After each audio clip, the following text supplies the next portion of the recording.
possível uma sessão de psicanálise online? A análise acontece se ela for online e não presencial? É sobre esses pontos que eu quero refletir com você nesse vídeo de hoje. Meu nome é Joyce Silva, você está no Psicanálise Viva, descomplicando a psicanálise aí numa linguagem atual.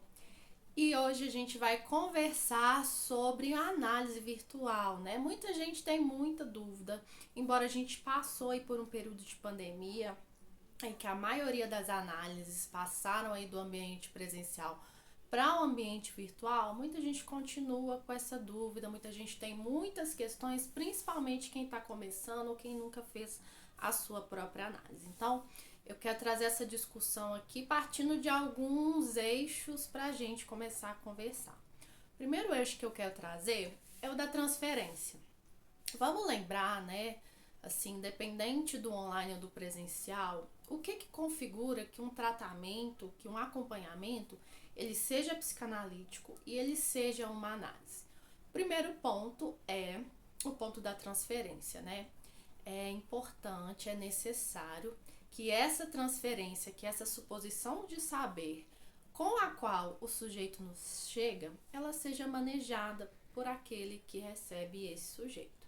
Então, a transferência ela acontece tanto numa análise presencial quanto numa análise online. O sujeito chega para nós supondo que nós temos ali um saber, que nós temos um conhecimento, que nós temos a capacidade de ajudá-lo a resolver ali aquela questão, aquele sintoma, aquele problema.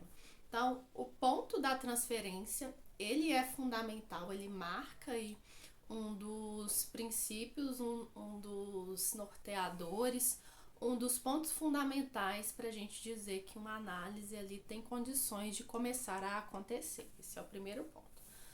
O segundo ponto é o do manejo que esse analista vai fazer dessa transferência, vai fazer desse tratamento. Então, para a gente dizer que um trabalho que está acontecendo é um trabalho de análise, a gente tem um certo manejo ali que é necessário. Um sujeito, por exemplo, que chega supondo um saber em um médico, vai ter um determinado manejo ali daquele tratamento feito pelo médico. O médico vai ali passar algum remédio, vai pedir alguns exames, vai dar alguma orientação, vai ter o seu próprio manejo com aquela transferência, com aquela suposição de saber que aquele sujeito chega para aquele médico: doutor, me ajude a curar essa dor no estômago. Esse médico vai ter todo o manejo ali dessa transferência, dessa suposição de saber que esse sujeito está colocando nele ali. Me ajude porque o senhor sabe o que eu devo fazer. Se um sujeito chega para um analista, para um psicanalista com essa mesma demanda: doutor, me ajude a curar a minha dor no estômago, um psicanalista vai ter um outro manejo. E é esse manejo que esse psicanalista vai ter que vai dizer se nós estamos falando de uma psicanálise, de um processo de análise ou não. Espera-se que um psicanalista não responda a essa demanda, mas que ele trabalhe para que o inconsciente desse sujeito venha para cena, apareça em cena, porque é da análise do inconsciente que se trata um trabalho de psicanálise. Então, se o sujeito chega dizendo: doutor, me ajude a ficar curado da minha dor no estômago, nós vamos, através ali da associação livre, através ali da linguagem, da palavra, do ato analítico, promover uma abertura desse inconsciente para que o sujeito saia dessa queixa, me torne livre do meu sintoma, para uma pergunta: o que é que esse sintoma está vindo dizer de mim? Então aí a gente já começa a entrar num trabalho analítico. Esse é um outro ponto, assim, sair da queixa e ir para uma pergunta. Então, estabelecidos esses três critérios, o primeiro aí da transferência, o segundo do manejo que é feito dessa transferência e o terceiro do sair da queixa e para uma pergunta, nós temos um cenário aí montado para que um processo de análise possa acontecer. E a pergunta que eu te faço é: isso é possível de acontecer no virtual também? A resposta que eu tenho é sim. Sim, porque eu mesma já fiz a minha análise no processo aí virtual durante a pandemia, precisei ir para o virtual, fazer a minha análise, e isso caminhou muito bem. Sim, porque na minha própria clínica eu tenho pacientes que moram no exterior, por exemplo, e não podem fazer sua análise presencial, então essa análise acontece de forma online. E sim, porque eu vejo colegas aí, eu participo de discussões, inclusive no ano passado, em 2022, a jornada da Escola Brasileira do Campo Freudiano discutiu exatamente sobre a presença do analista, sobre o que é que marca a presença do analista em uma análise. Então a gente falou muito das análises virtuais, das análises presenciais, dos efeitos disso. Os colegas do mundo inteiro trouxeram seus casos, a gente pôde discutir e a gente viu ali em comunidade como há efeitos em uma análise virtual também. Então, essa presença do analista, ela não depende de um contato físico para acontecer. Ela pode acontecer no ambiente virtual também.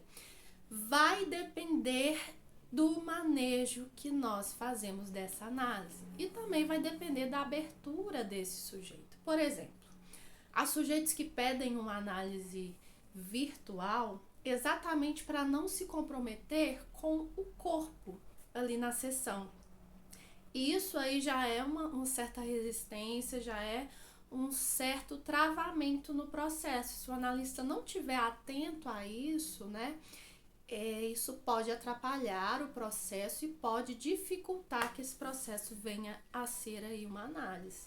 Então, saber manejar as resistências, saber escutar essa demanda de uma análise virtual, do que é que isso está vindo dizer, de quando é que o sujeito se esquiva de colocar o seu corpo na cena e por isso o virtual, chamar esse sujeito para o presencial quando esse for o manejo necessário.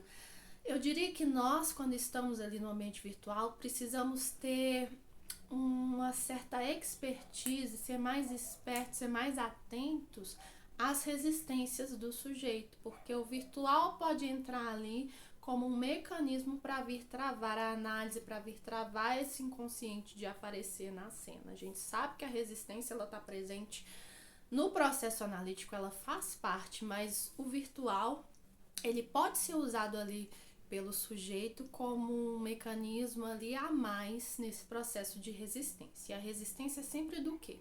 A resistência é sempre aquela de que o inconsciente apareça.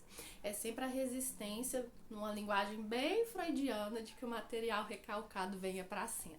Então, nós, no online, talvez eu diria que nós que estamos aí no lugar de psicanalistas precisamos estar muito mais atentos aos processos de resistência e manejar isso com muito mais cuidado. Mas é fato que uma análise tanto no presencial quanto no online ela pode acontecer. A transferência, o inconsciente em cena e o manejo do analista. Tudo isso pode estar presente ali, vai depender muito de como nós trabalhamos. Curte, compartilha esse vídeo, comenta, nos dá sugestões, que é um prazer estar aqui conversando com você sobre psicanálise. Um grande abraço.